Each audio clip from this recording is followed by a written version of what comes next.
Muito boa tarde, amigo telespectador, você que está nos recebendo em sua residência, em Campos, Macaé, Rio das Ostras. Estamos entrando no ar com mais um Boletim do Esportes aqui pela Terceira Via TV. Como eu já disse, Campos, Macaé, Rio das Ostras, a melhor imagem também em HD. Abraçando os amigos de São João da Barra, de São Francisco, que acompanham o programa Boletim do Esporte em tempo real pela internet. Os times do Rio de Janeiro, na última rodada do primeiro turno do Campeonato Brasileiro, edição 2015, apenas o Fluminense conseguiu vencer de virada ontem no Maracanã.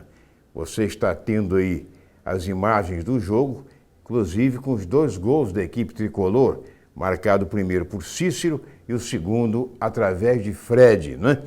A equipe do Figueirense começou logo marcando no começo, no início da partida, mas o Fluminense conseguiu virar com o apoio da sua torcida, a torcida que compareceu ao Maracanã. Com isso, o tricolor se manteve, entre os primeiros colocados. O time do Fluminense é o 4º colocado, está último do G4 com 33 pontos.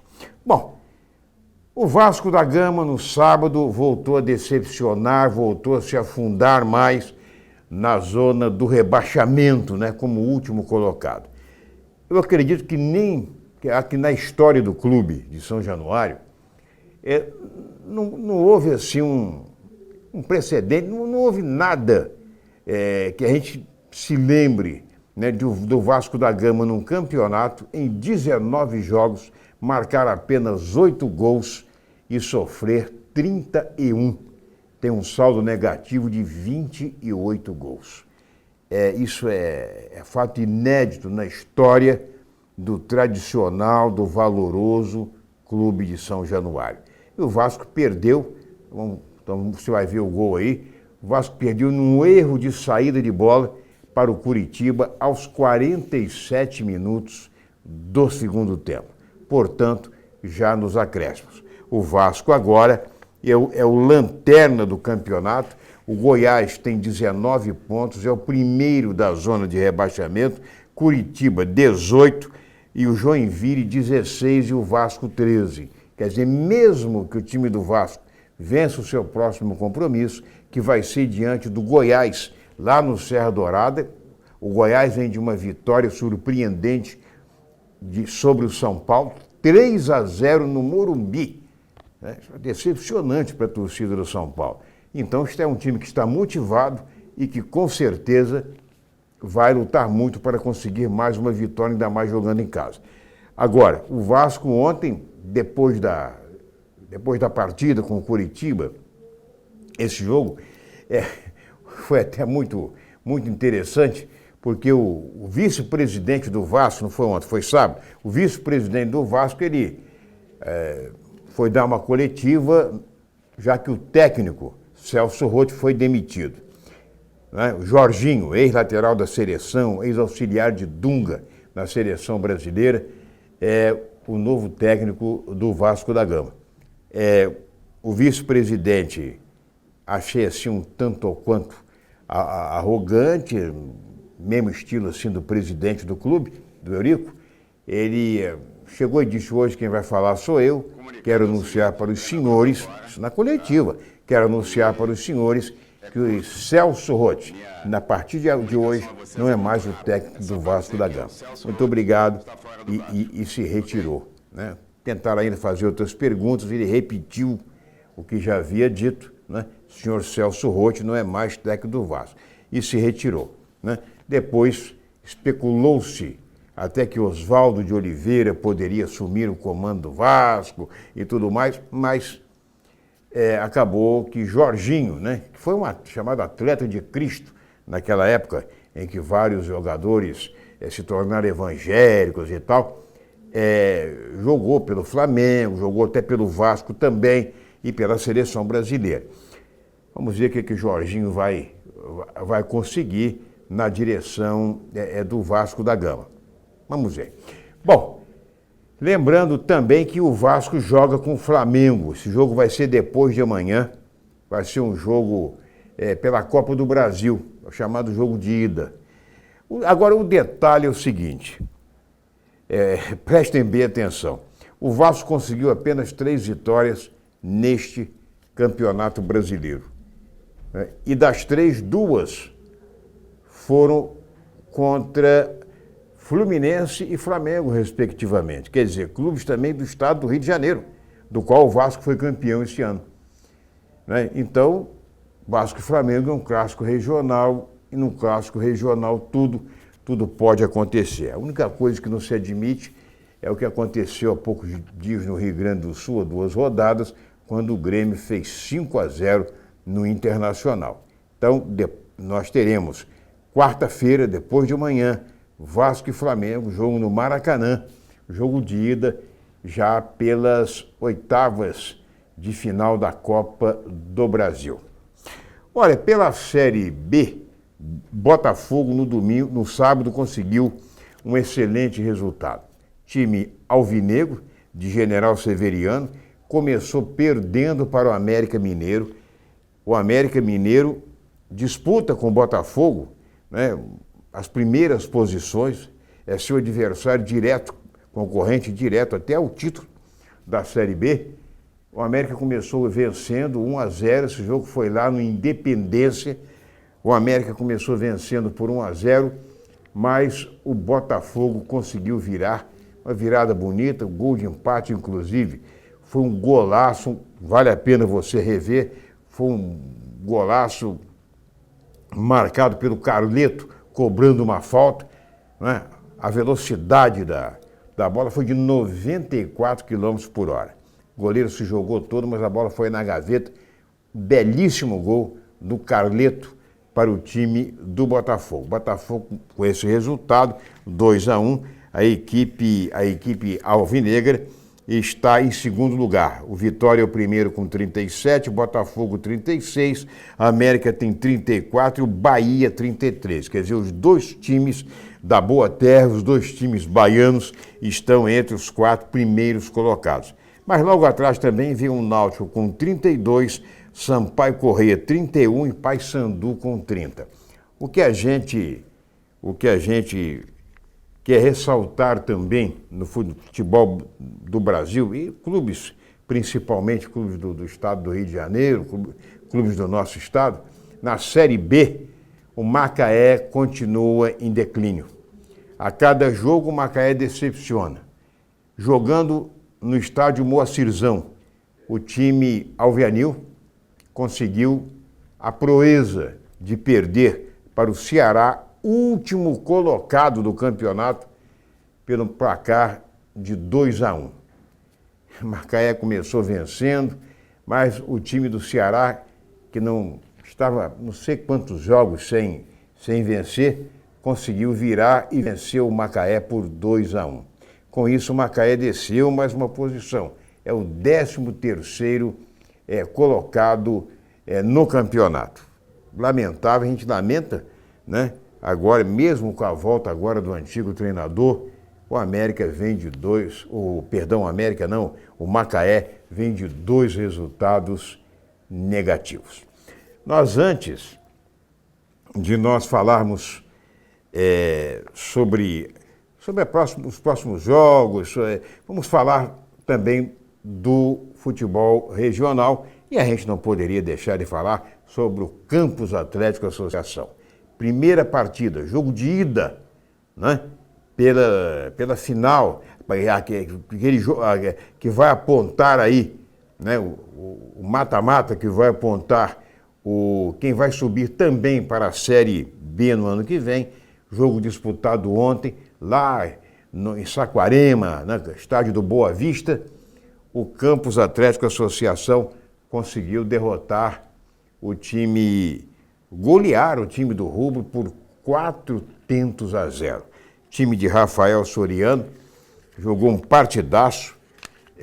O técnico no segundo tempo chegou a fazer algumas alterações que se faziam necessárias. Eu acredito mais para poupar os jogadores titulares, como por exemplo o Anderson Manga, os jogadores que são importantes, o próprio Miguel, que vão ser importantes no jogo do próximo domingo aqui em Campos. Não é verdade? Os gols do Campos foram marcados por Walker aos 8 minutos, né? Tom aos 29 no primeiro tempo, 2-0 para o Campos. No segundo tempo, o Roxinho marcou o terceiro com Mateuzinho aos 22 minutos e ainda com DG aos 33 minutos. Repito, foi no estádio Lorival Gomes de Almeida, Luiz Antônio Silva Santos, o Índio. Ele foi o juiz da partida, auxiliado por Marcelo da Silva Cardoso e Renato da Silva e Silva. Nunca vi tanto Silva na minha vida. Ele tirou Miguel durante o segundo tempo, depois que já estava aí 3-0, colocou Franklin e tirou Anderson Manga, colocou DG. E ainda trocou Walker, que marcou o primeiro gol, por Maranhão. O segundo jogo, eu repito, vai ser domingo à tarde no estádio Ângelo de Carvalho e com certeza com o apoio maciço da torcida, o Campos joga pelo empate. Empatou, vai para a Série B. Se perder, não importa por que placar, vai para a disputa de pênalti. O que eu acho mais uma vez um absurdo, mais um absurdo, hein?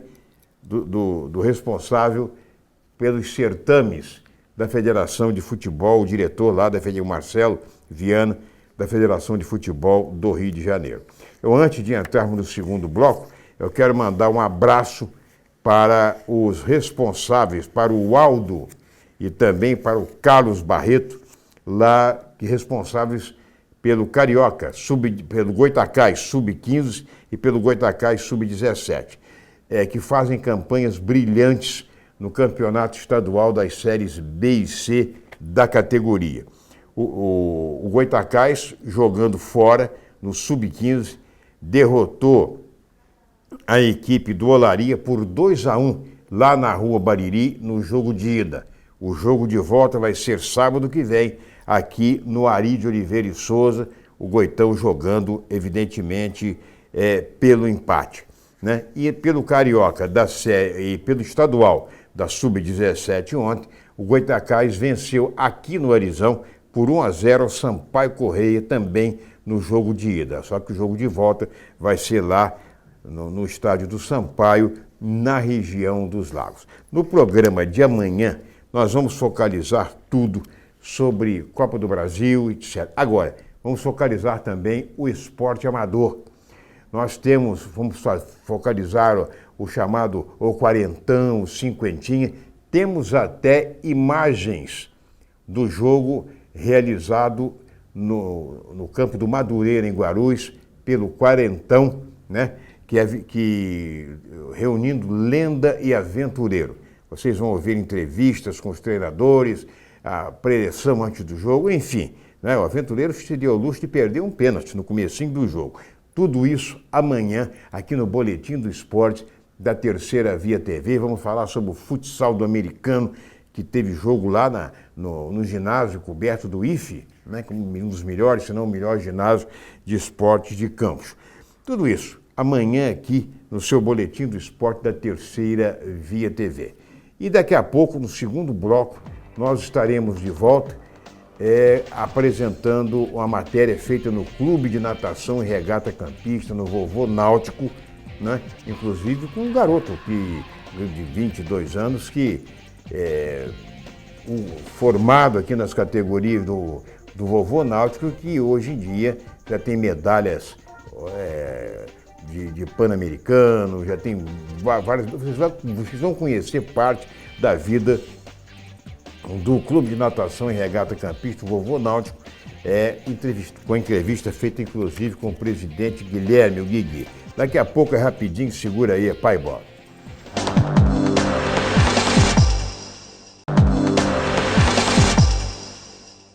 Muito bem, então nós estamos de volta com o seu Boletim do Esporte pela Terceira Via TV e vamos então ao segundo bloco de hoje com a matéria, primeira parte da matéria feita lá na garagem de remo do Clube de Natação e Regata Campista e no terceiro bloco a sequência da matéria. Muito bem, a reportagem da Terceira Via TV do seu Boletim do Esportes está aqui na garagem de um dos mais tradicionais, se não o mais tradicional, clube de remo do interior do estado do Rio de Janeiro. Clube de Natação e Regata Campista, o Vovô Náutico. E eu estou aqui com um garoto que foi revelado aqui no clube, na escolinha do clube aqui, e hoje em dia ele pertence ao Botafogo de Futebol e Regatas do Rio de Janeiro e já defendeu, inclusive, o Brasil em jogos, competições internacionais, em jogos pan-americanos. E ele vai conversar com a gente, o David. Você começou com que idade aqui, David? Comecei quando tinha 12 anos, mas logo depois eu parei e voltei aos 16, que foi em 16 anos em 2011. Aí, em 2012, fui para o Botafogo e nunca mais parei. Bom, o Botafogo de Futebol Regatas, inclusive, não conseguia um título carioca há muitos anos. Ficavam revezando as conquistas Vasco e Flamengo, né, que são dois clubes também, Clube de Regatas do Flamengo e Clube de Regatas do Vasco da Gama. Coincidentemente, o nosso David, depois que foi, né, o Botafogo, é claro que é uma equipe formada por garotos e tal, o Botafogo conquistou por 2 vezes o título de campeão do Rio de Janeiro, no remo, né? Você me dizia que tem garotos lá, jovens de várias partes do Brasil. Sim, tem de Manaus, de Brasília, da Bahia, do Sul e de Campos. Bom, agora pergunto a você. Você está aqui com a camisa, inclusive, olímpica, né, do Brasil, da Seleção Brasileira de Remo. Conta pra gente como de quais provas você participou e aonde você participou. Participei em 2013 no Sul-Americano de Júnior no Rio, na Lagoa mesmo. A outra foi no Paraguai. Participei do 200, sub-23 peso leve, e o duble sub-23 peso leve. Pan-Americano no 400 peso leve sênior. E o Mundial sub-23 no 200 sub-23 peso leve. Você está com que idade agora? 20. Bom, eu pergunto a você, nessas competições, você ajudou a conquistar medalha para o Brasil? Sim, foi 2013 fui vice no Ford Skiff Júnior e no Paraguai vice no 200 sub-23 peso leve e terceiro no duble peso leve sub-23. Então, perguntei quando você vai voltar em Campos, você está morando na Lagoa, né, no Rio, inclusive facilita, evidentemente, muito mais os treinamentos ali na Lagoa Rodrigo de Freitas. E eu vou perguntar a você, ano que vem nós temos aí as Olimpíadas, não é verdade? Você tem assim alguma esperança de ser convocado, ou já foi, está sendo para disputar em alguma categoria? Na verdade, nada foi decidido ainda. Não sabe nem quando vai ter a seletiva, que acontece ano que vem, que vai ter a seletiva e depois vai ter o pré-olímpico. A da seletiva vai convocar, vai montar os barcos para decidir quem vai para o pré-olímpico para decidir os barcos das Olimpíadas. Fala-se muito aí, o pessoal reclama muito, das condições da Lagoa Rodrigo de Freitas, bem como, inclusive, da Baía de Guanabara, para o pessoal do iatismo e tudo mais, né? Teve até atleta aí, não sei se norte-americano ou da Inglaterra, tiveram agora os atletas aqui no Brasil para conhecer e tal, e disseram que, quando chegaram lá, disseram que estavam com coceira, com problema de pele, até diarreia em função da água. Realmente a lagoa está poluída a ponto de prejudicar vocês? Acredito que não foi a Lagoa que fez isso tudo, porque todos os atletas saímos lá e nunca vi problema desse com nenhum atleta. Você mora lá mesmo, na garagem do Clube de Remo do Botafogo? Isso. Tem os alojamentos lá, são 5 quartos individuais e tem um que é maior que fica mais gente. Bom, e quando você vem a Campos, você não deixa de visitar aqui o campista, o Guigui, que é o presidente, né, o nosso Guilherme, e sempre que você vem a Campos, você comparece aqui? Compareço. E os seus pais moram aqui em Campos? Moram, todos os familiares daqui. Na sede do município ou no interior? No município e no interior. E no interior também. Tá bom. Bom, né, David, ele que já envergou aqui, camisa da seleção brasileira de remo.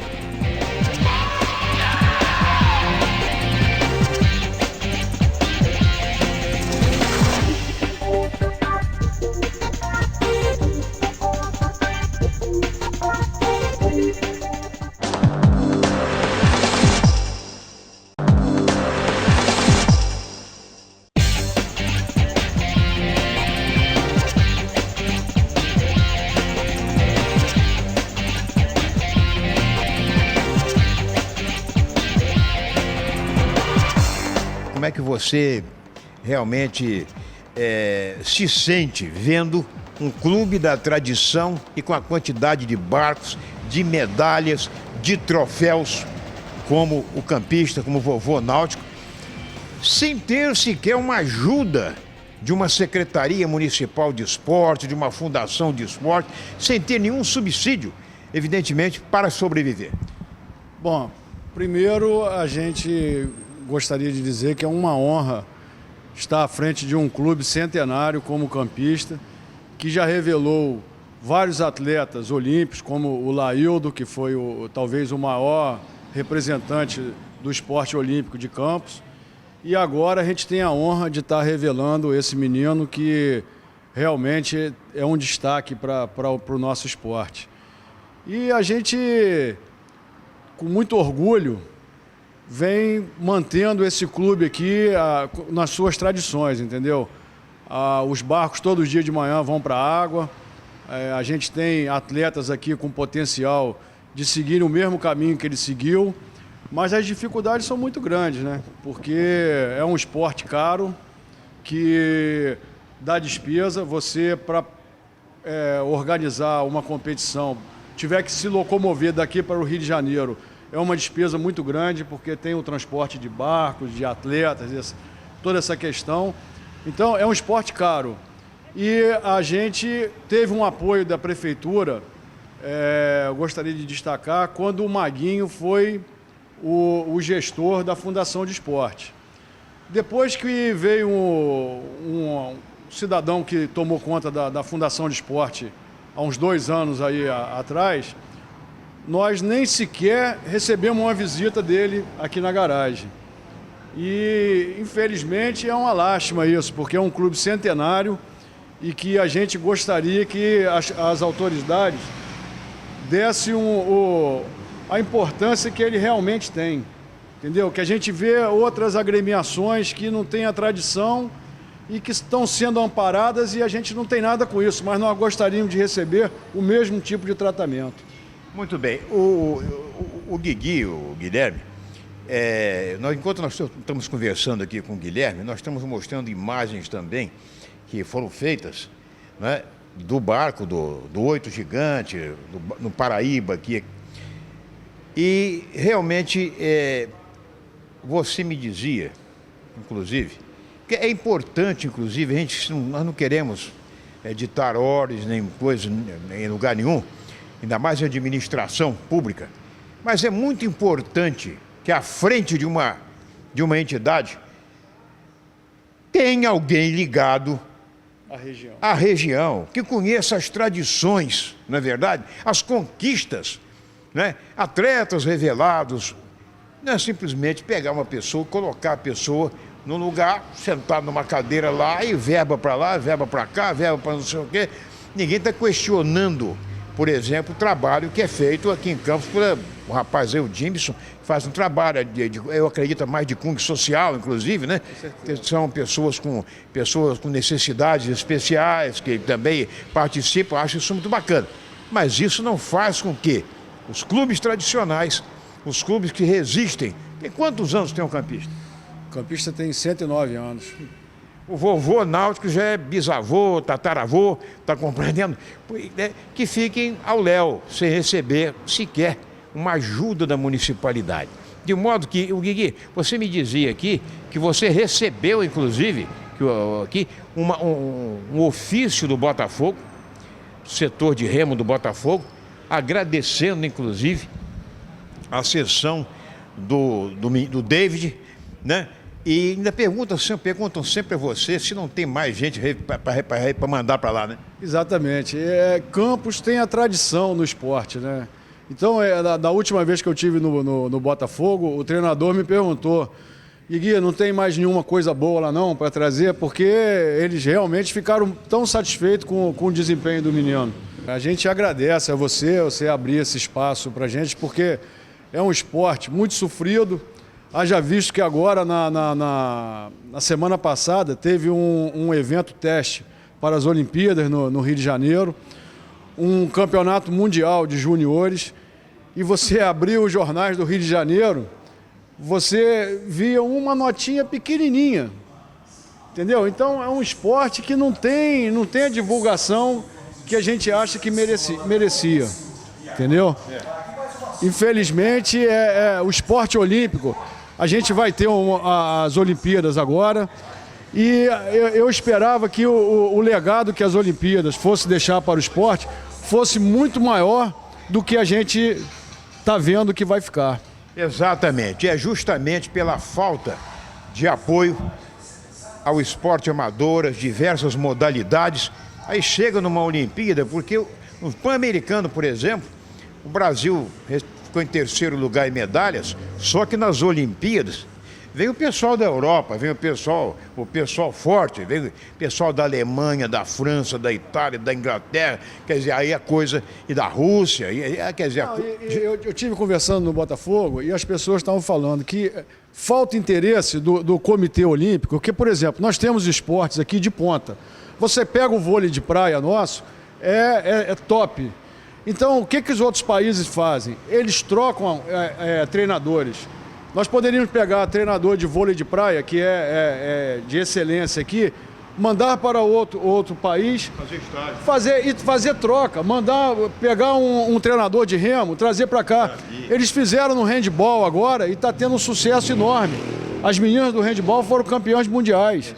Então falta esse interesse. As pessoas só veem um lado comercial, construção, construir, o lado financeiro. E se esquecem do lado de desenvolvimento do esporte. Pois é, fica aqui a promessa de que na próxima semana nós estaremos reunindo aqui na Terceira Via TV, no Boletim do Esporte, o presidente do Botafogo de Futebol e Regatas e o presidente do Clube de Natação e Regata Campista, o nosso Guilherme, filho do nosso amigo Salvador Guerra Marins. Ok? Luiz Cândido, aqui para a Terceira Via TV, direto da garagem do Vovô Náutico. Muito bem, estamos colocando um ponto final no seu Boletim do Esporte de hoje, aqui pela Terceira Via TV, Campos, Macaé, Rio das Ostras. Lembrando que amanhã, hein, vocês aí do futebol amador, vocês do quarentinha, do cinquentão, vocês podem ficar ligados, porque amanhã nós vamos dar os resultados, a classificação e, inclusive, com belas imagens do jogo, né, reunindo Lenda e Aventureiro, disputado na manhã de ontem, domingo, lá no campo do Madureira, em Guarulhos. Vamos ouvir os treinadores, enfim, matéria completa sobre o quarentão. Né? Um abraço para o meu amigo Clóvis, do Limite Esportes. Amanhã, às 13h30, novo encontro com vocês. Obrigado pelo carinho da audiência e até lá.